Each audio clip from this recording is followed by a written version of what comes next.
Did you know that Lethal Weapon's Martin Riggs was originally meant to die in the sequel? The studio rejected this dark turn, fearing it would kill their budding franchise. That decision marked a pivotal moment, when Lethal Weapon began sacrificing its gritty roots for commercial success. From a raw, emotional thriller about a suicidal cop, to increasingly lighter sequels, and finally to a TV reboot that imploded from behind-the-scenes drama, this franchise's journey from $120 million blockbuster to troubled TV series tells us something crucial about Hollywood. Sometimes, the very changes meant to save a franchise can destroy what made it special in the first place. Before we dive into the crucial mistakes that derailed this franchise, a real quick ask. If you're new to the channel or haven't subscribed yet, take a moment to hit that subscribe button and ring the notification bell now so you don't miss these deep dives into cinema's most fascinating stories. Now, let's explore what really went wrong with the Lethal Weapon franchise. Reason number 1. From darkness to slapstick. The original Lethal Weapon wasn't just another action movie, it was a character study wrapped in an explosive package. Martin Riggs wasn't a crazy cop, he was a deeply traumatized Vietnam veteran actively contemplating suicide, whose partnership with the stable family man Roger Murtaugh offered him a lifeline back to humanity. The film's violence wasn't cartoonish, it was brutal and consequential, with real stakes and real emotional weight. But as the franchise progressed, this psychological depth was gradually stripped away in favor of increasingly broad comedy. By Lethal Weapon 3, Riggs' suicidal tendencies and PTSD had been reduced to a quirky character trait, manifesting in crazy behavior like eating raw onions and making reckless decisions played for laughs. The franchise that once featured a haunting scene of its protagonist contemplating suicide with a gun in his mouth was now serving up slapstick comedy with exploding buildings and peroxide blonde Joe Pesci. This tonal shift wasn't just a creative choice, it was a fundamental betrayal of what made the original film so powerful. The raw emotional authenticity that set Lethal Weapon apart from its contemporaries was sacrificed for the kind of generic action comedy fare that the original had so brilliantly transcended. Reason number 2. The supporting cast bloat.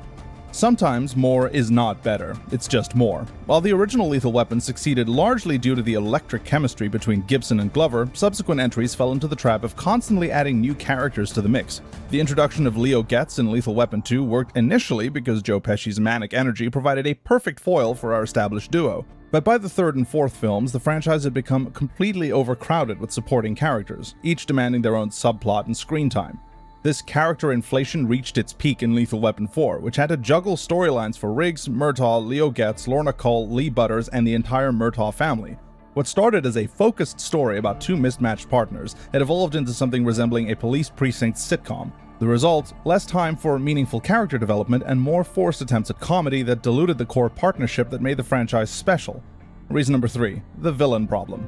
A hero is only as good as their villain, and the Lethal Weapon franchise's declining quality can be traced through its antagonists. The original film gave us Gary Busey's Mr. Joshua, a genuinely threatening presence who served as a dark mirror to Riggs, another Special Forces veteran whose military training had twisted him into something dangerous. Lethal Weapon 2 maintained this interesting standards with South African diplomats with terrible accents, who brought some sort of political relevance to the genuine menace on the screen. But as the series progressed, the quality of its villains declined dramatically. By the time we reached Lethal Weapon 3, we were dealing with corrupt ex-cops selling guns, a plot that felt more suited to a standard TV police procedural than a major action film. While Jet Li's presence in Lethal Weapon 4 brought incredible martial arts sequences, his character lacked the depth and personal connection to our heroes that made earlier antagonists so compelling. Reason number 4. The aging action hero dilemma. One of the franchise's biggest challenges was something entirely natural and unavoidable: time. When Danny Glover first uttered his famous line, "I'm getting too old for this shit," in 1987, it was a funny character beat. By Lethal Weapon 4 in 1998, it had become an uncomfortable reality. This franchise never fully figured out how to deal with its aging stars, often asking audiences to accept increasingly implausible physical feats from actors who were visibly less able to perform them.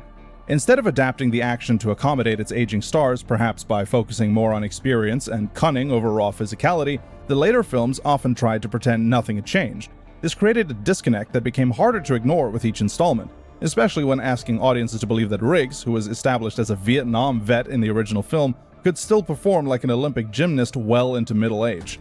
Reason number 5. The reboot curse. In 2016, Fox attempted to breathe new life into the franchise with a television adaptation. On paper, it seemed like a solid idea. The buddy cop format had always worked well on TV, and the show initially attracted positive attention with its casting of Clayne Crawford and Damon Wayans in the iconic roles of Riggs and Murtaugh. However, what followed became a cautionary tale about the challenges of rebooting beloved properties. Reports of on-set tension between the leads began to surface, with Crawford facing multiple allegations of creating a hostile work environment. The situation became so untenable that Crawford was fired after 2 seasons, leading to a controversial decision to kill off the Riggs character, a move that fundamentally altered the show's dynamic and alienated many fans. The TV show's troubles highlighted a deeper truth about the franchise. The magic of Lethal Weapon wasn't just in its concept or characters, but in the unique chemistry between Gibson and Glover.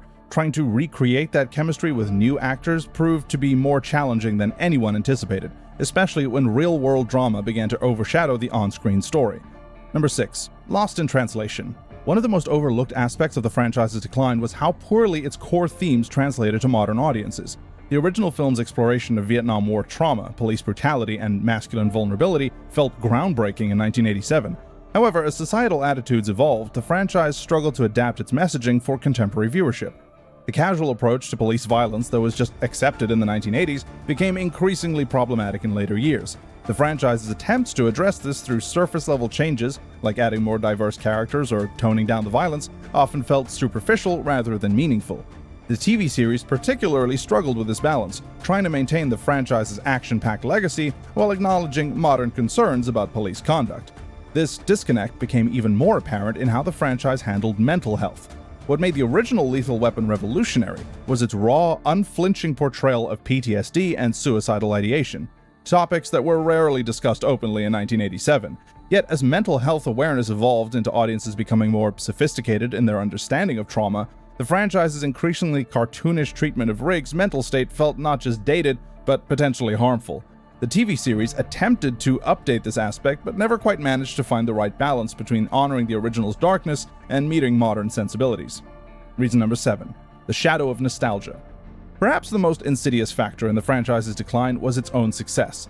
The original Lethal Weapon was so influential that it created a template for countless imitators. By the time later sequels and the TV show arrived, audiences had seen pretty much every possible variation of the mismatched buddy cop formula. Instead of trying to evolve the formula, later entries in the franchise seemed content to rely on nostalgia, repeatedly calling back to memorable moments from earlier films rather than creating new ones. This became particularly bad in Lethal Weapon 4, which spent more time reminding audiences of past glory than forging a new path.